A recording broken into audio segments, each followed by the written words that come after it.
आली, एखाद्याचं उद्या घरामध्ये अडचण आहे, एखाद्याला आजारी पडलंय आणि एखाद्याला ऑपरेशन करायचंय, तर मी आपल्याला सांगतो की राज्याच्या मी धर्मादाय कमिटीवर त्या ठिकाणी काम करतो. राज्याच्या आमदार म्हणून माझी निवड झाली. गेल्या 1 वर्षामध्ये 104 लोकांची ऑपरेशन करून दिली. 1,61,00,000 रुपयाची 100% मोफत ऑपरेशन करून दिली. मग एखाद्याला सुस्त्याचा एक शिंगारे म्हणून मुलगा आहे, 5.5-6 वर्षाचा मुलगा होता, त्याच्या छातीला होल होतं आणि मग त्याला ऑपरेशन डॉक्टरनी सांगितलं. त्याला 5-5.5 लाख रुपये खर्च सांगितला. तो माझ्याकडे आला, मला म्हणला, साहेब मला काहीतरी 50,000 रुपये मदत करा, मला ऑपरेशन मुलाचं करायचंय.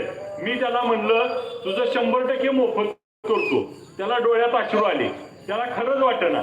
मी त्यांना सांगितलं, मग त्याला वाटलं कुठल्या तरी एखाद्या हॉस्पिटलला करेल, परंतु भाऊ त्या पोराचं ऑपरेशन कुठं केलं माहिती आहे का?